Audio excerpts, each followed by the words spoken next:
Amani iwe nanyi ndugu zangu wapendwa. Utabiri wa nyota kutoka kwa Ahishamshi. Msomaji wenu ni mimi Zamruni Balul. Nyota ya mshale. Kumchanganya mtu kwa utakachomwambia. Kujilazimisha kumsalimu mtu. Kujiwazia maisha ya juu au hali nzuri. Kuiota sana siku ya tukio linalokaribia kufanyika. Kuhitaji kuongea na mtu ila hutompata kwa wakati. Kupaliwa na kitu. Nyota ya Simba.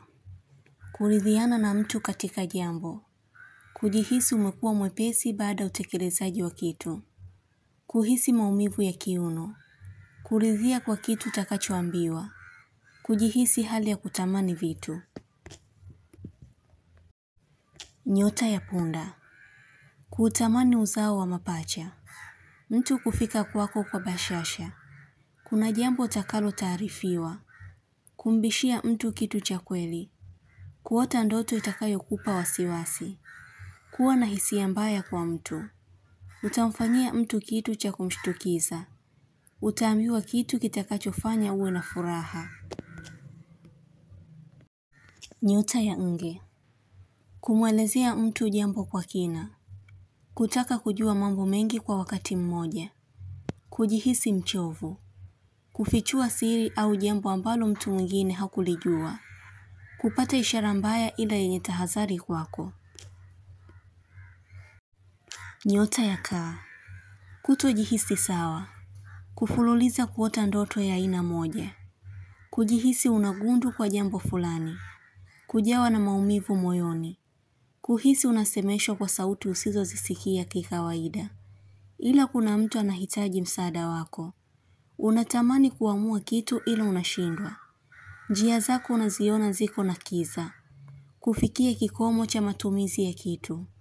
Kwa baadhi yenu mtapata taarifa njema siku ya leo. Nyota ya Samaki. Kujikuta unafikiria sana mawazo ya mbali kabisa. Unahisi kitu chenye kukuhusu ila huna uhakika. Kujiotea una muonekano tofauti na uliokuwa nao. Mipango unayoiweka akilini si ya kufikirika kikawaida. Upo kwenye mawazo ya dunia nyingine. Utakuwa msuluhishaji wa tatizo. Kupata ganzi au kakasi wa meno. Kufanya kitu hatarishi. Kuna lawama zitakazokuwa zinakuandama. Nyota ya Mbuzi. Kukutana na watu waliorukwa na akili mara kwa mara. Hii ni ishara kuhabarishwa kitu kukuhusu. Kuhisi mtu hajapendezwa na ulichokifanya. Kutaka kutenda kitu kwa usiri. Nyota ya Mashuke. Kujua mtu hatoweza kuvumilia kitu. Kuamka na njaa kali sana. Kumwongopea mtu jambo ili asiwe msumbufu kwako. Kuacha kufanya kitu kwa mzaha. Kumdharau mtu kwa anayoyafanya. Kupata nafasi ya kupumzika baada ya kazi ya muda mrefu. Kwa baadhi yenu mtakuwa kwenye maandalizi ya kusherehekea kitu. Kuna mtu atahitaji kujielezea kwako. Nyota ya Ng'ombe. Kuongea mengi yanayokuhusu kwa mtu unayemwamini au kwa jambo ambalo halina ubaya. Hutotaka mtu ajue kama utafika au kwenda sehemu. Kupanga jambo lingine tofauti na ulilolizungumza kulitimiza. Kufuatilia maendeleo ya mtu kiafya. Kuketi na mtu atakaye kuondosha mawazo kwa mtakayozungumza. Mtu kujihami kwako. Kuhisi maumivu kwenye koo. Ubovu wa jino kuharibika. Kitu kuanguka kabla hujataka kutoka au kufanya kitu. Ni ishara ya hatari ipo mbele yako.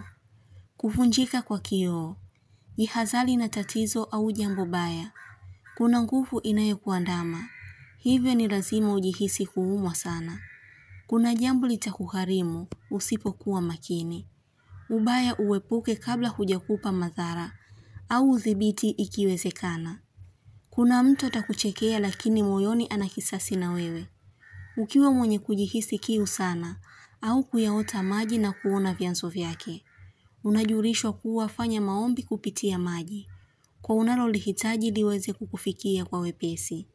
Mfano mzuri unaweza kuchukua maji na kuomba dua njema. Kwa nia ya kupona, kuelewana na mtu, kupata kitu na vinginevyo. Mabadiliko utayaona. Nyota ya Ndoo. Moyo kuwa na maumivu, kuhisi hali ya kulia, kuongea sana ili kuondosha sumu moyoni mwako. Utakuwa mwenye kumwelewa sana mtu kwa ushauri wake. Kuwa makini na maji ya moto, unaweza kuungua au kumuunguza mtu. Kujihisi hali ya utofauti sana. Ndoo, jipe utulivu wa moyo. Acha kufikiria mambo mengi yanayochosha ubongo wako. Pesa hazikai ila kuna sababu nyingi za kupata kitu. Usiwe mwepesi wa kubishana na mtu. Ukishajua ukweli, tafakari jambo la usahihi la kufanya. Kuna mtu anayekusababishia maumivu. Utaacha kufanya kitu kwa hasira. Mtu au kiumbe yoyote kujiinamia sana akiwa yu karibu na wewe. Ni jambo unalohabarishwa kuhusu wewe. Ondoa huzuni moyoni mwako. Nyota ya Mapacha. Kupata habari ya mtu kutaka kujiua au kuzurika. Kuzuiliwa kufanya maamuzi magumu. Kutaka kuacha kitu kwa hasira. Kughairisha jambo. Hali ya wasiwasi kwako kutoisha. Kumsikiliza mtu kwa kuchambua maneno yake kila anapoongea ili umuelewe vizuri. Kuuza kitu chako. Nyota ya Mizani. Kuiga mtu anavyoongea. Kuhisi jambo lina utata. Kuushindwa uongozi. Kutaka kufanya mabadiliko ya kitu. Mawasiliano na mtu kukata kabisa. Kutumia dawa asili itakayokuondoshea maumivu ya tumbo kwa haraka. Utabiri huu unatoka kwa Ahishamshi. Usiache kusubscribe channel hii ya Ahishamshi kuonesha umoja wenu na upendo. Mengi mazuri yatawafikia. Usisite kulike, kucomment na kushare. Kwa mawasiliano zaidi mtafute kwa namba hii +254 724 729 804. Unaweza kumpata kwa WhatsApp, kwa grupu la elimu, utabiri wa kila siku, tafsiri ya ndoto, ishara na tiba. Umoja wenu ni muhimu sana. Shukran.